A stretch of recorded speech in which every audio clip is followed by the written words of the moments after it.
Price God. ஆண்டவர் இயேசு கிறிஸ்து நாமத்தினாலே வாழ்த்துக்கள். ஒரு வசனத்தை வாசிக்கிறேன். 2 கொரிந்தியர் 5ஆம் அதிகாரம் வசனம் 17. இப்படி இருக்க ஒருவன் கிறிஸ்துவுக்குள் இருந்தால் புது சிருஷ்டியாக இருக்கிறான், பழையவைகள் ஒழிந்து போயின, எல்லாம் புதிதாயின என்று சொல்லி கர்த்தருடைய வார்த்தை பார்க்கிறோம்.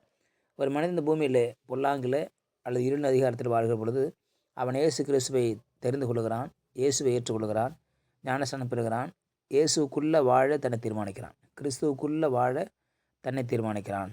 இந்த நாளில் உலகெங்கிலும் போகி என்று சொல்லி இந்த பண்டிகை கொண்டாடி கொண்டிருக்கிறார்கள். போகி என்பது என்ன? எல்லா பழையவைகளெல்லாம் எரித்து போடுவது, பழையவைகளை ஒழித்து போடுவது, பழையவைகளை இல்லாமல் ஆக்குவது, வீட்டை சுத்தம் பண்ணுவது, வீட்டை சரி செய்வது, எங்கெல்லாம் தேவையில்லாத பொருள் இருக்கோ அதெல்லாம் எடுத்து வெளியே போடுவது, எங்கெல்லாம் அழுக்கு ஒட்டடை இருக்கோ அதெல்லாம் சுத்தம் செய்வது. ஆகவே வீட்டை சுத்தம் செய்வதும் பொருட்களை சுத்தம் செய்வதும் தேவையில்லாத பொருட்களை அல்லது அழுக்கான காரியங்களை எடுத்து கொளுத்துவதும் தான் அதனுடைய முக்கியமான வேலையாக இருக்கிறது. ஆகவே இந்த போகி என்பது எல்லாம் வீட்டை விட்டு பழையவர்கள் எல்லாம் ஒழிந்து போகிற ஒரு காரியத்தை கொடுக்கிறது. அதே போல் தான் வசனம் சொல்லுகிறது, ஒரு கிறிஸ்துவுக்குள் இருந்தால், கிறிஸ்து அவனுக்குள் இருந்தால், அவன் கிறிஸ்துவுக்குள் இருந்தால் அவன் புதிய மனுஷனாக மாறுகிறான். புதிய மனுஷனாக மாறுவதற்கு அவன் செய்ய வேண்டியது அவரை பின்பற்றி தன்னுடைய பாவங்களை அறிக்கையிட்டு அவரை தேவனாக ஏற்றுக்கொள்கிற பொழுது அவரை பின்பற்றுகிறவனாக ஃபாலோவராக மாறுகிறான். அது ஒரு நாள் 2 நாள் அல்ல, தன் வாழ்நாள் முடிய பரியந்தம் தேவனுக்கு ஒரு ஃபாலோவராக, இயேசு கிறிஸ்து ஒரு ஃபாலோவராக அவன் இருக்கிறான். ஃபாலோயர் என்று சொன்னால் எல்லாவற்றிலும் பின்பற்றுவது. ஆகவே தான் புது சிருஷ்டியாக இருக்கிறான். நியூ கிரியேஷன், புது சிருஷ்டியாக மாறுகிறான், புது மனுஷனாக மாறுகிறான். அவன் புது மனுஷனாக மாறுகிற பொழுது அவனுடைய வாழ்க்கை இயேசுவை பிரதிபலிக்கிறது, இயேசுவின் சிந்தையை பிரதிபலிக்கிறது, இயேசுடைய மெய்ஞானத்தை பிரதிபலிக்கிறது, இயேசுடைய ஊழிய காரியத்தை வெளிப்படுத்துகிறதாக இருக்கிறதை பார்க்கிறோம். ஆகவே கிறிஸ்து அவனுக்குள்ளிருந்து வெளிப்படுகிறார், அவனுக்குள்ளிருந்து கிறிஸ்து செயல்படுகிறார், அவனுக்குள்ளிருந்து கிறிஸ்து பேசுகிறார், அவனுக்குள்ளிருந்து கிறிஸ்து வார்த்தைகளை உரையாடல் பண்ணுகிறார், அநேகருக்கு சுகம் கொடுக்கிறார், அநேகருக்கு வியாதிகள் விலகுகிறது. அவன் ஜெபிக்கிற பொழுது அவனுடைய மற்ற மக்கள் ரட்சிப்படைகிறார்கள், பிசாசு ஓடுகிறது, நன்மை நடக்கிறது, அற்புதங்கள் நடைபெறுகிறது. காரணம் என்ன?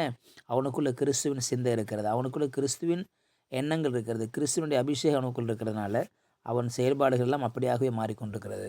ஆக ஒரு முறை அவன் பழையவர்கள் ஒழிந்து போகி அவனுடைய வாழ்க்கை மாறி அவன் கிறிஸ்துவுக்குள்ளே வந்து விட்டான்னு சொன்னால் மீண்டும் பழைய வாழ்க்கை என்பது அவனுக்கு கிடையாது. அவன் சுத்தமாகி கொண்டே தான் இருக்கிறான். ஒரு வயல்காட்டில் ஒரு மோட்ரு பம்பு இருக்குதுன்னு சொன்னால் அதில் டேங்க் இருக்கும், அதில் வாட்டர் இருந்து விழும். அதில் விழுகிற பொழுது ஒவ்வொரு நாளும் தண்ணி ஓடிக்கொண்டே இருக்கிற பொழுது அதில் அழுக்கு இருக்க வாய்ப்பில்லை. ஏன்னா சுத்தம் செய்து கொண்டே இருக்கும், ஆன்கோயிங் ப்ராசஸ் போய்கிட்டே இருக்கும். ஆகவே அதில் தண்ணி தொடர்ந்து போயிட்டே இருக்கிறதுனால அதை சுத்தம் செய்வதற்குன்னு ஒரு நாள் எடுத்துக்கொள்ள தேவையில்லை. ஒருவேளை ஒரு மாதத்துக்கு ஒரு முறை தான் தண்ணி எடுத்து விடுறாங்கன்னா அது பாசம் பிடிச்சிருக்கும் அல்லது அழுக்கு இருக்கும், இப்படி அங்கே சுத்தம் செய்ய வேண்டிய நிலைமை ஏற்படும். ஆகவே தான் நம்முடைய பரிசுத்தம் என்பது பழையவைகள் ஒரு நாள் ஒழிந்து போயிட்டு, என்றைக்கு ஞானசம் என்றைக்கு பெற்றோமோ அன்றைக்கு பழையவைகள் ஒழிந்து போயிட்டு இனி பழசு நமக்குள்ளே வர முடியாது. காரணம், நம் கிறிஸ்துவுக்குள்ளேயேத்தான் இருக்கிறோம், கிறிஸ்து நமக்குள்ளே இருக்கிறார். ஆகவே நம் மீது பாவம் பட்டாலும், பாவ வாழ்க்கை நம்ம சிந்தனைக்குள்ளே வந்தால் உடனே போயிடும். சில இலைகள் இருக்குது, பார்த்து அந்த இலை மேலே தண்ணி ஒரு ட்ராப் விழுந்துச்சுன்னா நிற்காது, ஓடி கீழே விழுந்துடும். தண்ணி அதில் படுவதற்கு இடம் கொடுக்காது. அதே போல் நம்மால் பாவம் செய்யக்கூடாது என்பதல்ல, பாவம் செய்ய முடியாது. நம்மளால் பாவம் பைபிள் படிக்கணும் என்பது சட்டம் அல்ல, பைபிள் படிக்காமல் இருக்க முடியாது. ஜெபித்து தான் ஆகணும் என்பதல்ல, ஜெபிக்காமல் இருக்க முடியாது. அப்போ கிறிஸ்துவுக்குள்ளே இருந்தால் அதோட செயல்பாடாக மாறுகிறது. கிறிஸ்துவுக்குள்ளே அவன் இருக்கிற பொழுது கிறிஸ்துவை அவன் சாயலை பிரதிபலிக்கிறான், கிறிஸ்துவனுடைய வெளிப்பாட்டை அவன் வெளிக்கொணர்கிறான். ஆகவே கிறிஸ்துவின் சிந்தை அவனுக்குள்ளும் செயல்படுகிறதை நான் பார்க்க முடியும். ஆகவே தான் ஒருவன் கிறிஸ்துவுக்குள் இருந்தால், ஆகவே அந்த பூமியில் வாழ்கிற எல்லா கிறிஸ்துவர்களும், இயேசுவை ஏற்றுக்கொண்ட எல்லா விசுவாச மக்களும் கிறிஸ்துவை தரித்திருக்கிறார்கள், கிறிஸ்துவை உள்ளுக்குள்ளே அவர் அணிந்திருக்கிறார்கள், கிறிஸ்துவை ஏற்றுக்கொண்டிருக்கிறார்கள். கிறிஸ்துவுக்குள்ளே மறைந்து வாழ்கிற வாழ்க்கை, கிறிஸ்துவுக்குள்ளே மறைந்து வாழ்கிற வாழ்க்கை, அவர் கிறிஸ்துவை தான் வெளிப்படுத்த முடியும். ஆகவே புது சிருஷ்டி, இன்னும் புது சிருஷ்டி, இன்னும் புது சிருஷ்டி. அப்படியே தான் கிறிஸ்தவன் புது சிருஷ்டியாகவே அவன் உருமாறிக்கொண்டே இருக்கிறான். அவன் மீண்டும் பழைய வாழ்க்கை வருவது கிடையாது. அவன் உருமாற்றம் அடைந்து வீட்டை வாரம் சுத்தம் பண்ணுறது போல் நம்முடைய வாழ்க்கை சுத்தம் பண்ணிடுறது கிடையாது. நம்முடைய வாழ்க்கை சுத்தம் ஆயிடுச்சு, பரிசுத்தர் வாழ்ந்து கொண்டு இருக்கிறார். பாவரிக்கணுமே தேவையில்லை. இனிமேல் நம்முடைய வாழ்க்கை மீண்டுமாக பழையவர்கள் ஒழிந்து போய் சொல்ல வேண்டியதில்லை, ஒழிஞ்சு போயிடுச்சு. நாம் நீதிமானாக இருக்கிறோம், நமக்குள்ளே நீதி விளங்க பண்ணுகிறது, நீதியின் காரணம் இருந்து வெளிப்படுத்துகிறது.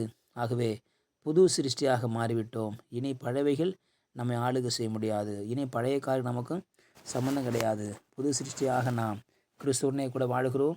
கிறிஸ்து நம்மை ஆசிரியப்பார். ஜெபிக்கலாம். பரிசுத்த நாளுக்காக ஸ்தோத்திரம் பண்ணுகிறோம். கிறிஸ்துவுக்குள் வாழ்கிற வாழ்க்கை, புது சிருஷ்டியின் வாழ்க்கைக்காக நன்றி ஆண்டவரே. உண்மையிலே நாங்கள் வெளிப்பட கிருபை செய்யுங்க. உம்மை போல ஜெபிக்க, உம்மை போல நாங்கள் வேதம் வாசிக்க, உம்மை போல ஊழியம் செய்ய கர்த்தர் கிருபை தாரும். உம்முடைய கருத்தாரும் இயேசு நாமத்தில் பிதாவே. ஆமேன். ஆமேன். You will be succeeded.